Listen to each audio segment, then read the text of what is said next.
Mga kapuso, DPWH-6 hindi makapasaling nga mabuksan na sa publiko ang Hibaw-an flyover sa Oktubre 15. Malaing nga tiyempo, isa sa mga ginalantaw rason sa atrasadong operasyon.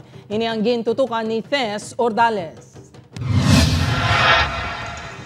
Adlaw-adlaw nagalabay diri sa idalom sa ginatukod nga Hibaw-an flyover ang tricycle driver nga si Nelson. Saya paglantaw, hindi pa matapos kuno sang kontraktor ang proyekto sa Oktubre 15. Hindi pa nila namin nga, gawro sa tendero.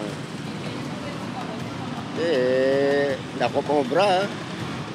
Amo pa na yung obra, hindi nga mula sa tiyak pa ka. Wala naman kuno sang kaso kung atrasado basta sigurado nga mapagor ang istruktura suno sa driver nga si Nel. Damuan niya tao. Base pa man lang. Ang lain na kung base ko nga agaw nila kang mag-ilog sa ungka daw. Suno sa mga motorista nagaumpisang mabugat nga traffic sa lugar alas 3 ang hapon hasta na magabi. Ganito kung abulig kung mabuksan na ang flyover. Pero suno sa DPWH-6 wala sang kasiguraduhan na pangtinghuwaan sang kontraktor ng International Builders Corporation o IBC nga matapos ang proyekto base sa ilagin commit nga completion date. Sa karon ginahingagaw na nga mahumanang approach sang flyover kagang pagbutang sang sementado nga bahin sa kilid sini.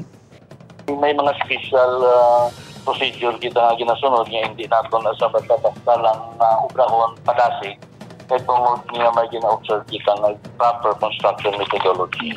Isa pa sa ginalantaw nga rason sa atrasado nga operasyon ang malaing nga tiyempo. Na-hamper ang preparation natin sa approaches. But basically, we are doing overtime works para nga po ma-meet man nagyapon ang deadline nga gin-commit sa contractor. Hopefully, by October 15. Maiban-iban naman ang gaagi nga traffic. Pananglitan mabuksan na ang Hibaw-an flyover pasalig sa DPWH nga sarang makalabay diri ang tanan nga klase sang salakyan. Upod kay Cirilo Renduque, Tess Ordales, 1 Western Visayas.